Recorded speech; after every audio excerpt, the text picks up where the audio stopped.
एक आम बातचीत से लेकर इंटरव्यू तक हर प्रकार की बातचीत की शुरुआत हम किसी न किसी प्रकार के प्रश्न से करते हैं, यानी क्वेश्चन से करते हैं। हमारी बातचीत का जो आधार होता है वो एक प्रश्न होता है, एक क्वेश्चन होता है। इसका हमारा सीधा सा मकसद होता है लोगों के बारे में, चीज़ों के बारे में जानकारी हासिल करना। अगर हम इंग्लिश में क्वेश्चंस पूछना जानते हैं तो हम जिससे चाहें, जितनी देर तक चाहें बातचीत कर सकते हैं, हमें किसी प्रकार की कोई परेशानी नहीं होगी।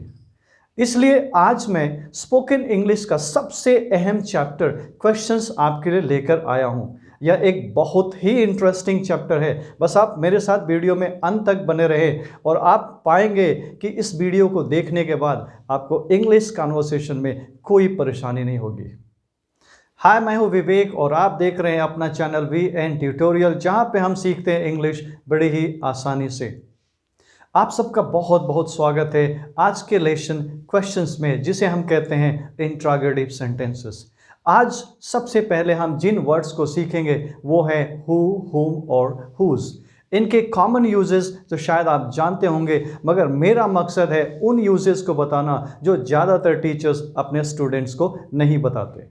शुरू करने से पहले एक ज़रूरी बात, अगर आपको लगता है कि मेरे वीडियोस आपके लिए ज़्यादा हेल्पफुल हैं तो आप अपने लोगों के साथ ज़्यादा से ज़्यादा शेयर करें, वीडियोस को लाइक करें, और अगर अभी तक आपने चैनल को सब्सक्राइब नहीं किया है तो इसे झट से सब्सक्राइब कर लें ताकि मेरे सारे वीडियोस आप तक लगातार पहुंचते रहें। तो आज के इस लेसन की शुरुआत मैं एक क्वेश्चंस के साथ करता हूं जो आपके लिए है। क्या हु को हम हुम की जगह पे यूज़ कर सकते हैं? आप इसका जवाब अभी वीडियो देखते वक्त कमेंट बॉक्स में जाकर आप टाइप करें यस या नो, और इसका जवाब मैं आज के वीडियो में दूंगा। तब तक आप इस वीडियो को पूरा देखते रहें। So let's start learning who, हुम और हुज। एक सबसे ज़रूरी बात जो मैं आपके लिए बताऊं वो है हु, हुम और हुज का यूज़ हम किसी न किसी पर्सन के लिए करते हैं। इसका यूज़ हम कभी किसी थिंग्स के लिए नहीं करते। दूसरी चीज़, हम इन्हें इंट्रोगेटिव प्रोनाउन के नाम से जानते हैं। इसे हम इंट्रोगेटिव प्रोनाउन इसलिए कहते हैं क्योंकि इसका काम हम क्वेश्चंस पूछने के लिए करते हैं। दूसरी चीज़ ये कि हम हु, हुम और हुज को रिलेटिव प्रोनाउन के नाम से भी जानते हैं, जिसका यूज़ हम क्लाउज के अंदर करते हैं। मगर आज हम क्लाउज की कोई बात नहीं करेंगे, आज हम सिर्फ और सिर्फ क्वेश्चंस के तौर पे इनकी बात करेंगे। So look at this one. जो मैंने लिखा है वो है आस्क अबाउट समबडीज नेम। इसका सीधा सा मतलब है जब हमें किसी व्यक्ति का नाम जानना हो तो हम वहाँ पे हु का यूज़ करेंगे। हिंदी आपको सिचुएशन से मिल जाएंगे, वैसे भी आप जानते हैं इसको हम हिंदी में कहते हैं कौन। Look at the example. हमें किसी भी व्यक्ति का नाम जानना है, जैसे यहाँ पे कोई व्यक्ति खड़ा है, हमें उसका नाम जानना है, तो मैं कहूँगा हु इज़ दिस, यह कौन है। कोई दूरी पे खड़ा है, मुझे उसका नाम जानना है, तो मैं कहूँगा हु इज़ दैट, वह कौन है। आप कौन हो, हु आर यू। अगर आपको मुझसे पूछना है हु आर यू, मैं कौन हूँ, अगर मैं आपसे पूछूँ मैं कौन हूँ, who am I. Look at the next one, who is your. आपसे जुड़े हुए लोगों के नाम मुझे जानने, तो मैं कहूँगा हु इज़ योर फादर, यानी कि आपके पिता कौन है। हु इज़ योर मदर, आपकी माँ कौन है। हम यहाँ पे आपके फेवरेट लोगों के नाम को जानना है तो कहेंगे who is your favourite actor, आपके पसंदीदा एक्टर यानी अभिनेता कौन है। Who is your favourite dancer, आपके फेवरेट डांसर कौन है। Who is the prime minister of India, हमें इंडिया के प्राइम मिनिस्टर का नाम जानना है कि भारत के प्रधानमंत्री कौन है, तो हम कहेंगे who is the prime minister of India. Who is the CM of Uttar Pradesh, Uttar Pradesh के CM कौन है। लेकिन अगर हमें पास्ट में करना हो तो इज़ के बदले हम सीधे सीधे वॉज का यूज़ करेंगे। जैसे मुझे जानना है कि आपके बचपन में प्राइमरी क्लास में आपका फेवरेट दोस्त कौन था, आपका फेवरेट टीचर कौन था, तो मैं कहूँगा who was the favourite teacher of yours in primary class. या फिर इसको और ऐसे कहेंगे सिंपल लैंग्वेज में, who was your favourite teacher in primary school. Who was your best friend in childhood, बचपन में आपका सबसे अच्छा दोस्त कौन था। अगर हमें फ्यूचर की बात करनी है तो हम कहेंगे यहाँ पे विल से फ्यूचर बताएंगे और वर्ब बी जो बेसिक है, बेसिक फॉर्म है वो, उसको यूज़ करेंगे। तो यहाँ पे कहेंगे who will be the next, हमें जानना है भारत के अगले प्रधानमंत्री कौन होंगे। तो हम कहेंगे who will be the next prime minister of India. अगर मुझे जानना है कि अमेरिका के अगले प्रेसिडेंट कौन होंगे तो मैं कहूँगा who will be the next president of America. तो इस प्रकार से हम हु का यूज़ किसी भी व्यक्ति का नाम जानने के लिए कर सकते हैं। अब नाम के बाद जो दूसरी चीज़ है वो है आस्क अबाउट समबडीज आइडेंटिटी, मतलब किसी की पहचान। किसी की पहचान उसके प्रोफेशन, उसके पेशे, उसके काम से होती है। तो अगर हमें किसी व्यक्ति की पहचान जाननी है तो अगेन हम हु का यूज़ करेंगे किसी व्यक्ति की पहचान जानने के लिए। अब जैसे मुझे जानना है कि राहुल गांधी कौन है, हु इज़ राहुल गांधी, तो आप उनके पेशे से बताएंगे कि वो कौन है। तो यहाँ पे आपको हु से शुरू करना है, प्रेजेंट में इज लगाना है, और दूसरा हम यहाँ पे किसी भी व्यक्ति का नाम डाल सकते हैं। जैसे हु इज़ अमिताभ बच्चन, अमिताभ बच्चन कौन है, यानी कि उनका परिचय क्या है, उनका पेशा क्या है, वो कौन सा काम करते हैं। हु इज़ विराट कोहली, विराट कोहली कौन है, उनका काम क्या है, वो क्या करते हैं। तो जब कभी भी हमें किसी व्यक्ति का परिचय जानना हो तो हम हु से उसका परिचय जान सकते हैं, और इज़ का यूज़ करेंगे प्रेजेंट के लिए और वाज का यूज़ करेंगे पास्ट के लिए। अभी जैसे मुझे जानना हो कि महात्मा गांधी कौन थे तो हम कहेंगे हु वॉज महात्मा गांधी। सुभाष चंद्र बोस कौन थे, हु वॉज सुभाष चंद्र बोस। झांसी की रानी कौन थी, who was the queen of Jhansi. इस प्रकार से हम किसी व्यक्ति का परिचय जानने के लिए हु का यूज़ करेंगे। Look at the third one, तीसरा है परफॉर्मर ऑफ द एक्शन, यानी कि किसी काम को करने वाला कौन है। कोई काम हो रहा है, जैसे यहाँ पे है प्ले, प्ले यानी कि खेलता है, प्ले फुटबॉल, फुटबॉल खेलते हैं, मगर कौन खेलता है हमें ये नहीं पता है।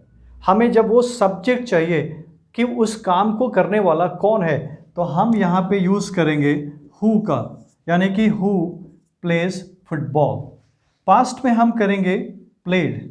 हम यहाँ पे किसी ऑक्सिलरी वर्ब को, सपोर्टिंग वर्ब को यूज़ नहीं करेंगे, हम यहाँ पे डायरेक्ट वर्ब को लाएंगे, मेन वर्ब को लाएंगे, यानी कि हु प्लेड फुटबॉल, कौन फुटबॉल खेलता था या फिर कौन फुटबॉल खेला।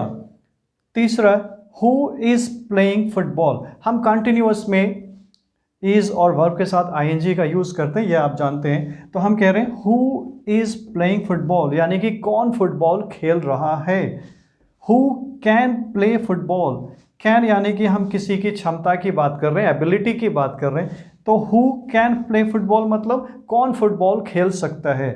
और अगर हम फ्यूचर की बात करें तो विल का यूज़ करेंगे, कहेंगे who will play football, football कौन खेलेगा। तो जब कभी भी हमारे पास वर्ब है, ऑब्जेक्ट है, लेकिन उसको परफॉर्म करने वाला नहीं पता है तो हम हु से हमेशा परफॉर्मर को ढूंढ लेंगे। ये तो हुई पॉजिटिव की बातें। अगर हम इसका नेगेटिव करना चाहें तो जैसे हु प्लेज फुटबॉल यानी कौन फुटबॉल खेलता है, लेकिन अगर हमें पूछना हो कि कौन फुटबॉल नहीं खेलता है तो हम कहेंगे हु डजंट प्ले फुटबॉल। यहाँ पे डज नॉट का शॉर्ट फॉर्म हमने किया है डजंट।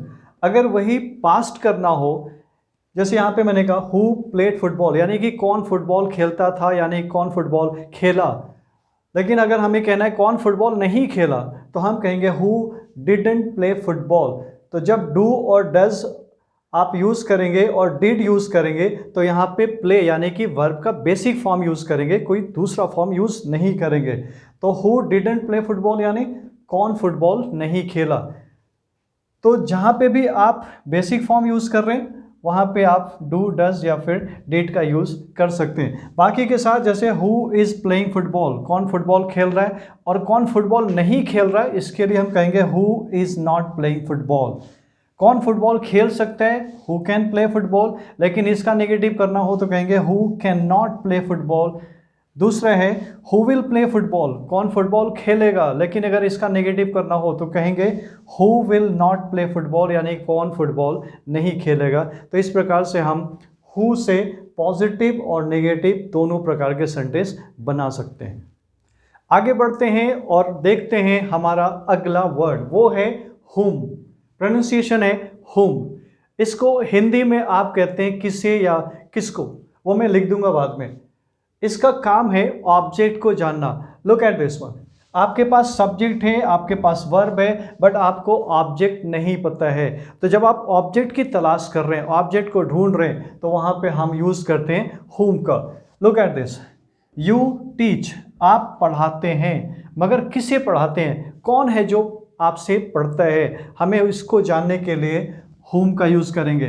तो जब हम हुम से यूज करेंगे तो हुम आपका पहले आएगा, और यहाँ कोई ऑक्सिलरी नहीं है और ये प्रेजेंट है, इसलिए आप कहेंगे होम डू यू टीच, और यहाँ पे ये क्वेश्चन मार्क आ जाएगा। ये मैंने आपको समझाने के लिए लिखा हुआ है। दूसरा है यू कॉल्ड, आपने बुलाया, मगर आपने किसे बुलाया, वो शख्स कौन है जिसे आपने बुलाया। तो यू कॉल्ड, तो हमें जानना है वो ऑब्जेक्ट जिसे आपने बुलाया, तो हम कहेंगे होम। और चूंकि ये पास्ट है इसलिए डू का पास्ट हम यहाँ पे करेंगे डिड, और जब यहाँ पे आपने डिड कर लिया तो हम यहाँ पे सेकेंड फॉर्म नहीं यूज़ करेंगे, यहाँ पे वर्ब का बेसिक फॉर्म यूज़ करेंगे कॉल। तो हम कहेंगे होम डिड यू कॉल, और यहाँ पे क्वेश्चन मार्क आ जाएगा। Next you see that you are talking to, आप बात कर रहे हो, कोई तो शख्स है जिससे आप बात कर रहे हो, तो हमने लिखा यू आर टॉकिंग टू। लेकिन जानना यह है कि आप किससे बात कर रहे हो, तो हम अगेन शुरू करेंगे यहाँ पे होम, और यहाँ ऑक्सिलरी वर्ब है, इसको आप यहाँ लेकर के आएंगे तो हो जाएगा होम आर यू, यहाँ से ये हट जाएगा होम आर यू टॉकिंग।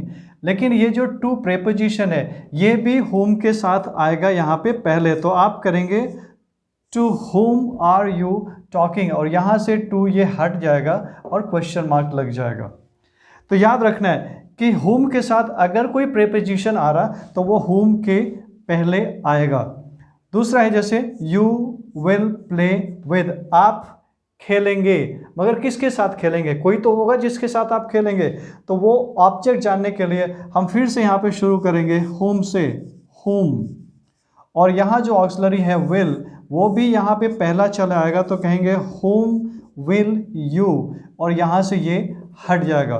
तो क्या बनता है होम विल यू प्ले, और ये प्रेपोजिशन आपका फिर से होम के पहले चला आएगा, तो आप कहेंगे with home will you play, और ये यहाँ से बिल्कुल हट जाएगा और क्वेश्चन मार्क लग जाएगा। तो याद रखिए होम का प्रयोग हम ऑब्जेक्ट जानने के लिए करते हैं, ऑब्जेक्ट मतलब जो एक्शन को फेस कर रहा, और अगर वर्ब के साथ कोई प्रेपोजिशन हो, जैसा कि टॉक के साथ टू है, प्ले के साथ विद है, तो वो प्रेपोजिशन आप होम के पहले रखेंगे, ये आप जान दीजिए। आज के वीडियो की सबसे खास बात ये कि होम एक फॉर्मल वर्ड है। फॉर्मल वर्ड कहने का मतलब कि इसका यूज़ हम सिर्फ और सिर्फ राइटिंग में करते हैं, फॉर्मल राइटिंग में करते हैं। इसका यूज़ हम स्पोकन इंग्लिश में लगभग नहीं करते हैं। मॉडर्न इंग्लिश में होम का यूज़ लगभग नहीं होता है। तो मैं एक बार फिर से कहता हूँ, होम एक फॉर्मल वर्ड है, इसका यूज़ हम सिर्फ और सिर्फ राइटिंग में करते हैं, और स्पोकन इंग्लिश में तो इसका यूज़ लगभग नहीं करते हैं। तो हम देखिए क्या करते हैं, जहाँ पे हमने होम लिखा है अब वहाँ पे हम यूज़ करते हैं हु को, यानी कि स्पोकन इंग्लिश में हु का यूज़ करते हैं, होम का नहीं। तो home do you teach, Hindi वही रहेगा, तो हम कहेंगे हु डू यू टीच, यानी कि आप किसे पढ़ाते हैं। दूसरा होम डिड यू कॉल, अब यहाँ पे आप कहेंगे हु डिड यू कॉल। आपने कहा to whom are you talking, हम यहाँ पे कहेंगे हु आर यू टॉकिंग, और प्रेपोजिशन अपने वर्ब के साथ रहेगा। दूसरा है with home will you play, यहाँ पे कहेंगे who will you play with. तो याद रखें हु का यूज़ हम सब्जेक्ट के तौर पे भी और ऑब्जेक्ट के तौर पे दोनों जगह करते हैं, और स्पोकन इंग्लिश में, मॉडर्न इंग्लिश में हु का ही यूज़ करते हैं, हुम का यूज़ नहीं करते हैं। And last but not the list, हम बात करेंगे हुज़ की। हुज़ को, जिसको हम हिंदी में कहते हैं किसका, किसकी, किसके, ये हिंदी आप सिचुएशन से समझ जाएंगे। इसका काम है पोजीशन यानी कि अधिकार बताना, या फिर कोई चीज़, कोई वस्तु किसी से संबंध रखती है, उससे संबंधित है। लुक एट दिस, हम जैसे कहते हैं चाइल्ड इज़ क्राइंग, जैसे कि बच्चा रो रहा है, मगर वो बच्चा किसका है? किसी न किसी का तो होगा। तो ये जानना है कि वो बच्चा किसका है जो रो रहा है, तो हम कहेंगे हुज चाइल्ड इज़ क्राइंग, यानी कि किसका बच्चा रो रहा है।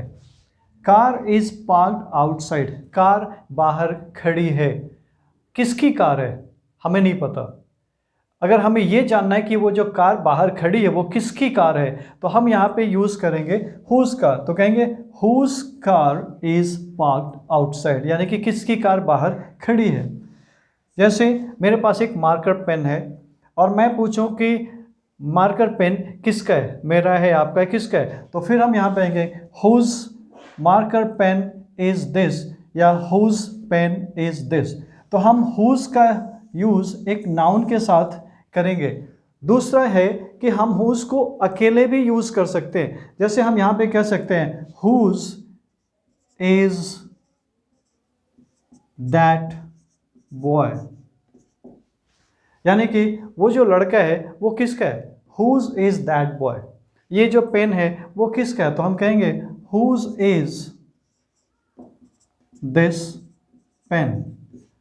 तो हुज का काम है रिलेशन, पोजीशन, अधिकार बताना, यानी कि इसके साथ हम किसी नाउन को भी यूज़ कर सकते हैं और हम इसे एक प्रोनाउन के तौर पे अकेले यूज़ कर सकते हैं, चाहे वो प्रेजेंट हो या फिर पास्ट हो।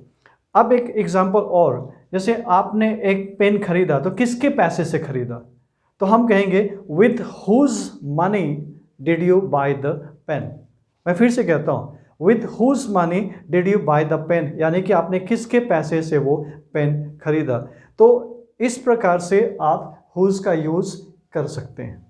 आज के इस वीडियो में बस इतना ही। बाकी के क्वेश्चंस के लिए हम जल्द मिलते हैं इंट्रोगेटिव के अपने अगले वीडियोस में। तब तक आप इन वर्ड्स को खूब प्रैक्टिस करें, प्रैक्टिस करते रहें, क्योंकि आप जितना प्रैक्टिस करेंगे आपकी स्पीकिंग, कन्वर्सेशन उतनी अच्छी होगी। Take care of yourselves. Thank you. Bye bye.